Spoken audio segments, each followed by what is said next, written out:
दोस्तों नमस्कार। मैं मुकेश सुदैनिया सीधे बोल में आप सभी का स्वागत करता हूं। दोस्तों, अब उत्तर प्रदेश क्या दो हिस्सों में बंट रहा है। एक तरफ हमारे प्रदेश के मुख्यमंत्री जो झुकने को तैयार नहीं, वहीं दूसरी तरफ डिप्टी सीएम केशव प्रसाद मौर्य जो कि प्रयागराज से आते हैं, उन्होंने आजमगढ़ में कहा कि शंकराचार्य अति मुक्तेश्वरानंद को संगम में स्नान करना चाहिए और विवाद को समाप्त करना चाहिए। निश्चित रूप से यह उनकी अच्छी पहल है। उन्होंने प्रशासनिक अधिकारियों की जांच करने का आश्वासन दिया और कहा कि दोषियों के खिलाफ कार्रवाई की जाएगी। उन्होंने यह भी कहा सरकार संत समाज का सम्मान करती है और किसी भी प्रकार का अपमान को बर्दाश्त नहीं किया जाएगा, बल्कि उन्होंने पूज्य शंकराचार्य जी कहकर संबोधित किया और शांतिपूर्वक संगम में स्नान करने की अपील की। उन्होंने कहा कि शंकराचार्य जी के चरणों में प्रणाम और उनसे प्रार्थना है कि वे विधि विधान से स्नान करें और इस विषय को पटाक्षेप करें। इस बयान को स्वामी अभिमुक्तेश्वर के प्रति नरम रुख के तौर पर देखा जा रहा है, क्योंकि मेला प्रशासन ने उन्हें पालकी में सवार होकर स्नान के लिए जाने से रोक दिया था, जिसके बाद शंकराचार्य के समर्थकों और पुलिस के बीच धक्का मुक्की की स्थिति बन गई। दोस्तों, दिल्ली चलो को लेकर क्या हड़कंप मचा हुआ है, उत्तर प्रदेश से लेकर दिल्ली तक, या फिर दोस्तों उत्तर प्रदेश से होकर ही दिल्ली का रास्ता जाता है।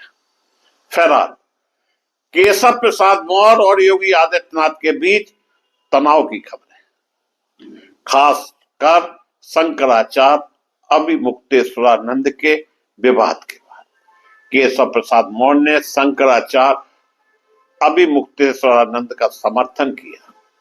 यह बयान योगी आदित्यनाथ के शंकराचार्य अभिमुक्तेश्वरानंद के प्रति कड़े रुख के विपरीत है, जिसे कालनेमी कहा गया है। इससे यूपी भाजपा में गुटबाजी की खबरें तेज हो गई। यह विवाद यूपी भाजपा के लिए एक बड़ा मुद्दा बन सकता है। क्या केशव प्रसाद मौर्य और योगी आदित्यनाथ के बीच तनाव का असर पार्टी पर पड़ेगा? उत्तर प्रदेश मुख्यमंत्री योगी आदित्यनाथ ने हाल में ही एक बयान दिया, जिसमें उन्होंने कहा कि कुछ लोग धर्म की आड़ में सनातन धर्म को कमजोर करने की कोशिश कर रहे हैं। उन्होंने ऐसे लोगों को काल नेम कहा और लोगों को सावधान रहने की अपील भी की। योगी आदित्यनाथ ने कहा कि एक योगी संत या सन्यासी के लिए धर्म और राष्ट्र से बढ़कर कुछ नहीं होता है। उन्होंने कहा कि ऐसे लोग जो धर्म के नाम पर सनातन धर्म को कमजोर करने की कोशिश कर रहे, वे वास्तव में सनातन धर्म के दुश्मन हैं। इस बयान को शंकराचार्य विवाद से जोड़कर देखा जा रहा है, जिसमें योगी आदित्यनाथ ने बिना नाम लिए कुछ लोगों पर निशाना साधा। दोस्तों, हम आपको यह भी बताते चलें, चारों शंकराचार्य एक साथ आना एक महत्वपूर्ण घटना है, खासकर जब दिल्ली में एक ब्राह्मण बालक की शिखा खींचने का मामला सामने आया। ब्राह्मण समुदाय में शिखा को पहचान का एक महत्वपूर्ण हिस्सा माना जाता है। शंकराचार्य हिंदू धर्म के शीर्ष धार्मिक नेता होते हैं दोस्तों, जिन्हें आदि शंकराचार्य ने स्थापित किया था। उनकी भूमिका धर्म और संस्कृति की रक्षा करना है। हिंदुत्व और सनातन धर्म पर आधारित राजनीति करने वाली योगी और मोदी सरकार के लिए आने वाले चुनाव एक बड़ी चुनौती हो सकते हैं। शंकराचार्य के विरोध के बाद यह देखना दिलचस्प होगा कि इसका चुनाव परिणामों पर क्या असर पड़ता है। हालांकि कुछ लोग का मानना है कि शंकराचार्य के विरोध से सरकार को नुकसान हो सकता है। हिंदुत्व और सनातन धर्म के मुद्दे पर योगी और मोदी सरकार के लिए आने वाले चुनाव के परिणाम का अनुमान लगाना मुश्किल है, लेकिन कुछ संकेत जरूर मिलते हैं दोस्तों। शंकराचार्य के विरोध के बाद यह स्पष्ट है कि सनातन धर्म और हिंदुत्व के मुद्दे पर भाजपा को समर्थन मिल रहा है, खासकर उत्तर प्रदेश में। योगी आदित्यनाथ की सरकार ने हिंदुत्व के मुद्दे पर आक्रामक रुख अपनाया है, जिसे उन्हें उत्तर प्रदेश में मजबूत समर्थन मिला। उनके नेतृत्व में भाजपा 2022 के विधानसभा चुनाव में जीत हासिल की थी। हालांकि यह सच है कि हिंदुत्व और सनातन धर्म के मुद्दे पर विपक्ष भी हमलावर हो रहा है। कांग्रेस जैसे दलों ने इसे भाजपा की राजनीति का हिस्सा बताया है। आने वाले चुनाव में यह देखना दिलचस्प होगा कि मतदाता हिंदुत्व और सनातन धर्म के मुद्दे पर कैसे प्रतिक्रिया देते हैं।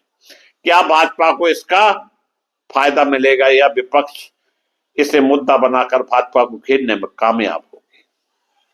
दोस्तों, शंकराचार्य अभिमुक्तेश्वरानंद के विरोध के पीछे कई कारण हैं, जिसमें एक है कि उनके शंकराचार्य पद के वैधता पर सवाल। दरअसल स्वामी स्वरूपानंद सरस्वती के निधन के बाद अतिमुक्तेश्वरानंद ने खुद को शंकराचार्य घोषित कर दिया था, जिस पर यह विवाद हो गया है।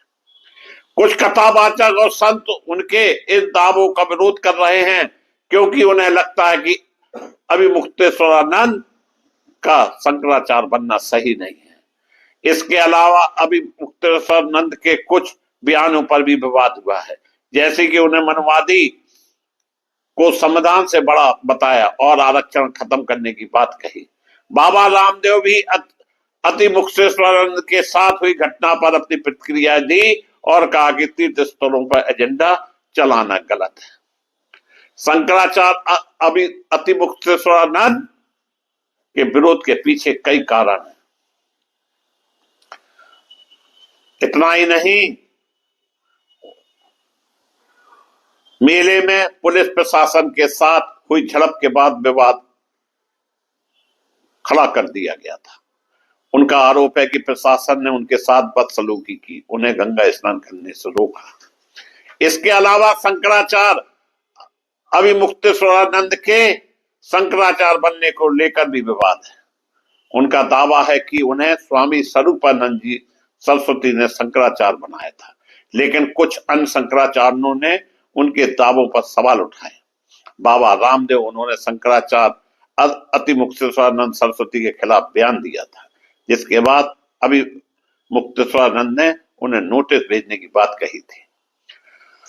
महंत रविंद्रपुरी उन्होंने अभिमुक्तेश्वरानंद की नियुक्ति को नियम के खिलाफ बताया था और कहा था कि शंकराचार्य नियुक्ति की एक प्रक्रिया होती है जिसका पालन नहीं किया गया। वहीं अखिल भारतीय संघ संत समिति उन्होंने अभिमुक्तेश्वरानंद को शंकराचार्य नहीं मानने का बयान दिया था। इसके अलावा कई अन्य संत और कथावाचक हैं जिन्होंने शंकराचार्य अभिमुक्तेश्वरानंद सरस्वती के विरोध में बयान दिया है या उनके खिलाफ कार्रवाई की मांग की है।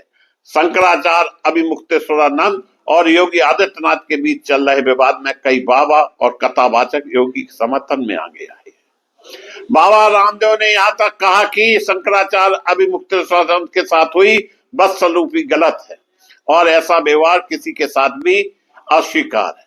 इसके अलावा दो और अन्य शंकराचार्य ने भी इस विवाद में अपनी बात रखी, जो योगी सरकार के समर्थन में है। उनका कहना है शंकराचार्य अतिमुक्तेश्वरानंद की टिप्पणी अनुचित थी और योगी सरकार ने माघ मेले में को व्यवस्थित करने में अच्छा काम किया।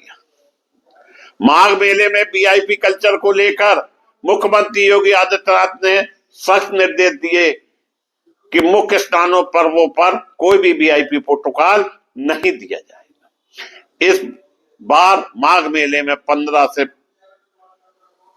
20 करोड़ श्रद्धालु आने के अनुमान है, जिसमें 25 लाख श्रद्धालु कल्पवासी होंगे। मकर संक्रांति के दिन 91 लाख श्रद्धालुओं ने संगम में डुबकी लगाई थी, जबकि बसंत पंचमी और अचला सप्तमी पर 3.5 करोड़ श्रद्धालुओं के स्नान करने का अनुमान है। दोस्तों, माघ मेले में सतुआ बाबा भी एक विवाद का कारण बन रहे हैं। सतुआ बाबा का मामला विवाद में है, खास तौर पर उनकी लग्जरी जीवन शैली को लेकर। उनका असली नाम संतोष दास है और वे वाराणसी के मणकाकाणिक घाट पर स्थित सतुआ बाबा पीठ के महामंडेश्वर है। उनकी लग्जरी कार है, जैसे 3 करोड़ की लैंड रोवर डिफेंडर और 5.5 करोड़ की पोसो कार सोशल मीडिया पर चर्चा का विषय बनी हुई है। उनके समर्थकों का कहना है कि यह कारें उनके भक्तों के चंदे से खरीदी गई हैं और सनातन धर्म के वैभव का प्रतीक है। वहीं आलोचकों का मानना है कि यह संत परंपरा के विरुद्ध है।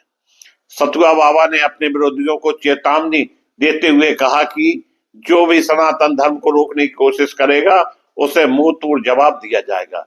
सतुआ बाबा, जिनका असली नाम संतोष दास है, उत्तर प्रदेश के ललितपुर जिले से है। उन्होंने 11 साल की उम्र पर घर छोड़कर आध्यात्मिक जीवन अपनाया था। सतुआ बाबा बनारसी के मणिक घाट पे स्थित आश्रम में रहते हैं और विष्णु स्वामी समुदाय के प्रमुख हैं। उनका सीएम योगी आदित्यनाथ के साथ गहरा संबंध है और वे अक्सर उनके साथ देखे जा सकते हैं। सतुआ बाबा को महाकुंभ 2025 में जगत गुरु की उपाधि दी गई थी। सीएम योगी ने उनकी प्रशंसा करते हुए कहा था कि वे समाज को जोड़ने का काम कर रहे हैं और जो लोग अभी उनसे नहीं जुड़े हैं उन्हें अंतिम समय में उनकी शरण में जाना होगा। दोस्तों, हम आपको यह भी बता दें, देश के 4 शंकराचार्य विभिन्न अखाड़े के स्वामी अब अभिमुक्तेश्वरानंद के समर्थन में उतरे हैं। ये 4 शंकराचार्य हैं: जोशी मठ उत्तराखंड, स्वामी अभिमुक्तेश्वरानंद सरस्वती सिंगरी शारदा पीठ कर्नाटक, स्वामी सदानंद सरस्वती द्वारका पीठ गुजरात, स्वामी स्वरूपानंद सरस्वती दिवंगत गोवर्धन मठपुरी, स्वामी नित्यानंद सरस्वती। दोस्तों, जो अखाड़े इसमें शामिल हो रहे हैं हम उसके मामले में आपको बताते चले। निरंजनी अखाड़ा, महंत रविंद्रपुरी अखाड़ा भारतीय अखाड़ा परिषद समर्थन में। हालांकि कुछ अखाड़े और शंकराचार्य स्वामी मुक्तेश्वरानंद की नियुक्ति पर सवाल उठा रहे हैं। उनका कहना है कि उनकी नियुक्ति प्रतिक्रिया में अनियमितताएं हुई हैं। भारत में कुल 13 प्रमुख अखाड़े हैं जो 3 समुदाय में बांटे गए हैं: वैष्णव और उदासीन शैव। ये अखाड़े कुंभ मेला जैसे बड़े धार्मिक आयोजन में महत्वपूर्ण भूमिका निभाते हैं। शैव समुदाय के अखाड़े: पंचायती अखाड़ा महानिर्वाणी पंथ अटल अखाड़ा, पंचायती अखाड़ा निरंजनी तपोनिधि आनंद अखाड़ा, पंचायती पंच दशानम जूना अखाड़ा, पंच दशानम आवाहन अखाड़ा, पंच दशानम पंच अग्नि अखाड़ा।